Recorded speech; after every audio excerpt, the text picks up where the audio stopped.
Terkadang apa yang kita inginkan tidak selalu sejalan dengan kenyataan yang ada. Diperlukan rasa ikhlas dan juga sabar dalam menghadapi semua itu. Setelah sekian hari, aku diliputi rasa bimbang tentang semua persoalanku. Hari ini aku berusaha santai sejenak dan melupakan segala masalah yang ada. Kebetulan aku dapat shift pagi. Jadi setelah sore tiba, waktu kerjaku telah habis. Mita, gimana jadinya? Mau kan? Tanya Mas Daniel saat melihatku di depan outlet. Gimana apanya sih Mas? Tanyaku balik sambil aku pura-pura mengingat soal tawarannya mutasi ke Bali. Tentang tawaran mutasi kemarin lah. Apalagi coba? Jawab Mas Daniel lesu. Emang nggak ada yang deket dikit gitu ya Mas? Kalau sampai Bali jauh banget. Kalau nantinya aku nggak kerasan kan rugi. Mana harus bayar denda lagi. Gerutuku sedikit kesal. Ayo Lamit, bantu Mas. Lagian kamu kan juga masih lajang. Belum ada tanggungan. Pintanya padaku. Yang deket deh, pungkasku kemudian. Tanpa menghiraukan jawaban darinya, aku bergegas melangkahkan kaki ini menuju warung tenda yang bersebelahan dengan outlet tempat kerjaku. Di sanalah tempat makan favoritku. Selain harganya yang murah dengan porsi melimpah, rasanya pun lumayan cocok di lidahku. Aku sengaja pesan bungkus agar bisa menikmatinya di dalam outlet. Mit, kalau kamu nggak mau mutasi ke Bali, gimana kalau ikut pembukaan outlet baru di Mojokerto saja? Ucap Mas Daniel saat aku kembali masuk outlet.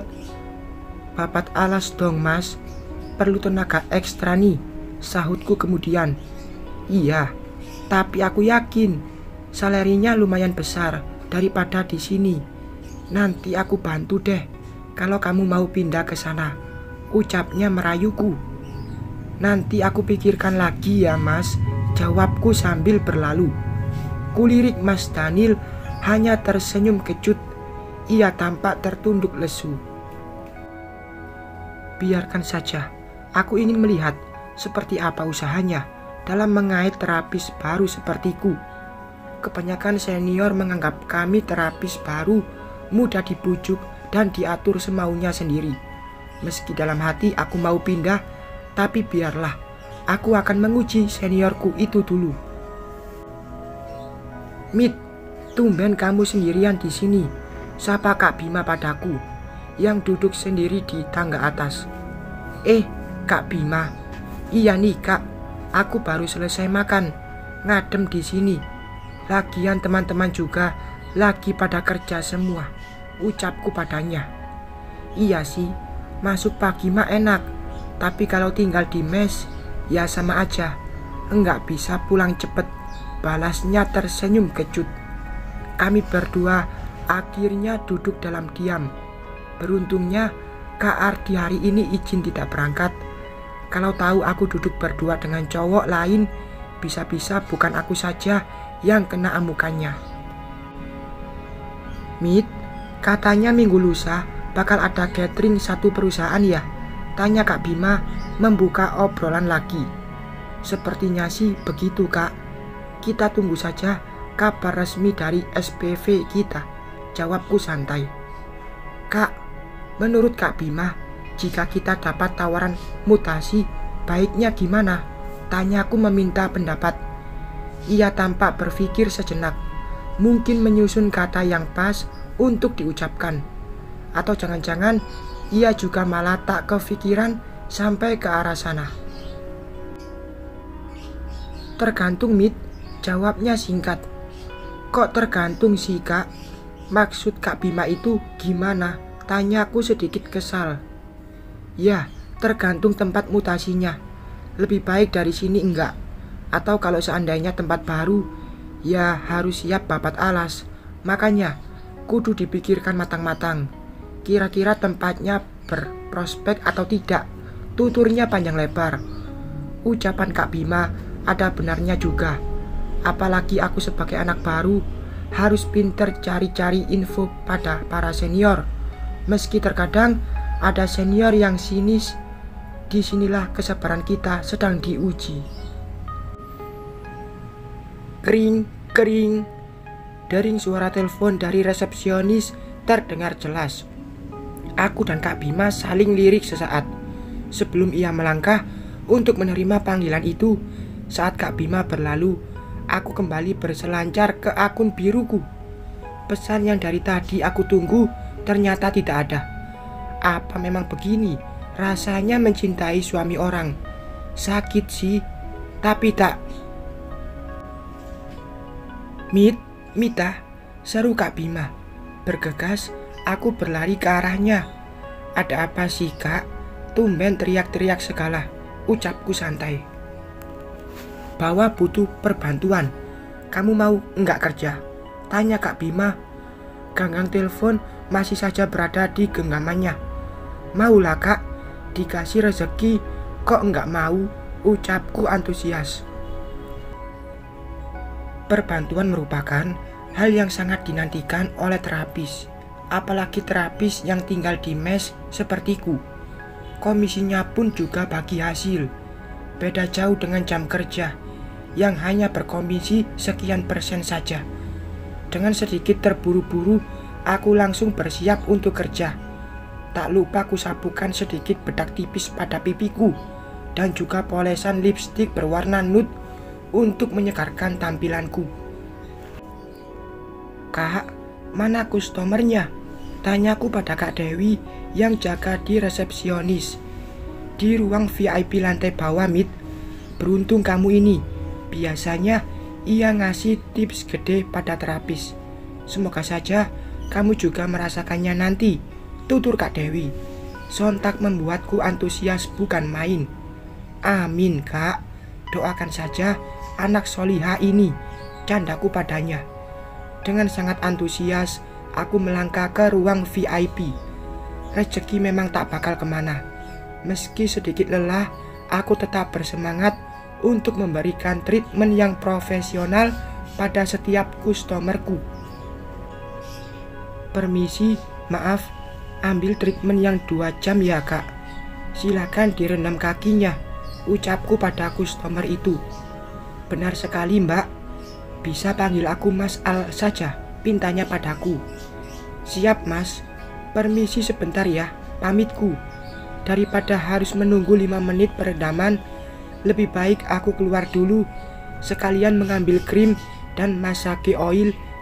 Selepas 5 menit, aku bergegas masuk dan mengangkat kaki kustomerku dari rendaman air hangat. Tak lupa, sebelum aku berikan treatment refleksi, kaki itu aku lap hingga benar-benar kering. Segini tekanannya cukup Mas, tanyaku memastikan. Cukup Mbak, ntar kalau kurang aku bilang. Mbaknya apa terapis baru ya? Kok aku baru lihat? Tanyanya padaku. Benar Mas, saya baru beberapa bulan kerja di sini, jawabku jujur.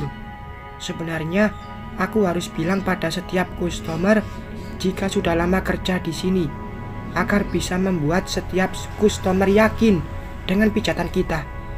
Berhubung aku tahu jika kustomer yang sedang aku pegang ini merupakan kustomer lama, jadi aku jawab jujur saja, apa adanya. Enak enggak Mbak kerja di sini? Tanyanya memancingku. Enak Mas, banyak bertemu orang dari berbagai kalangan, jadinya tambah wawasan juga, sahutku cepat. Ada yang minta pijat plus-plus gitu nggak sih Mbak selama ini? Cercanya lagi. Plus-plus gimana ya Mas? Ada sih. Semua itu tergantung terapisnya aja, bagaimana menyikapinya. Kalau di sini sih no plus-plus, ucapku menegaskan. Mendengar penjelasanku, ia tampak mengangguk setuju. Bahkan ia berkata cukup salut dengan jawabanku barusan. Menurutnya, treatment yang aku berikan juga pas untuknya. Jadi yakin bakal mendapat tips darinya nanti. Benar saja, setelah treatment selesai, ia memberiku 2 lembar uang merah. Rasa syukur dan terima kasih tak hentinya aku ucapkan. Ia berkata bakal request aku lagi jika berkunjung ke sini di lain waktu. Kayaknya ada yang basah nih, canda Kak Bima padaku. Kata basah biasanya kami sebut jika customer yang kami kerjakan memberi uang tips lebih. Alhamdulillah Kak, dapat Soekarno-Hatta di luar jam kerja. Jawabku antusias. Rezeki tak kemana Mit, sahut Zuzun yang juga baru selesai kerja. Minggu lusa jadi catering loh, sambung Kak Bima. Syukurlah bisa sekalian refreshing. Lagi pula kita juga bisa bertemu dan saling mengenal terapis dari outlet lain, sahutku antusias. Di perusahaan yang aku naungi memang terdiri dari beberapa outlet. Biasanya bakal ada rollingan tiap 6 bulan sekali. Hal ini bertujuan agar semua terapis bisa saling mengenal, sedang gathering terapis diadakan setahun sekali. Ting! Mit, jangan deket-deket sama yang lain. Jaga hati saat aku tak berada di dekatmu. Pesan Kak Ardi masuk ke ponselku. Iya, jangan khawatir, balasku asal. Apa sih yang ia mau? Selalu saja mengatur hidupku. Aku sendiri juga heran jika berada di dekatnya, selalu saja bisa tunduk dengan semua kemauannya. Meski terkadang hati ini berontak, namun tak bisa aku mengatakannya. Nah gitu, kamu makin cantik deh. Tetap yakinlah, aku ini lelaki satu-satunya yang tulus mencintaimu. Tulisnya lagi. Membaca pesan itu hanya membuatku tersenyum kecut. Bisa-bisanya ia berkata demikian, padahal ia sendiri telah memiliki anak dan istri. Terkadang sakit jika aku rasakan, tapi hati ini tak bisa dibohongi. Jika sudah mulai mencintainya juga, salahkah dengan diri ini? Lanjut atau putus? Bersambung.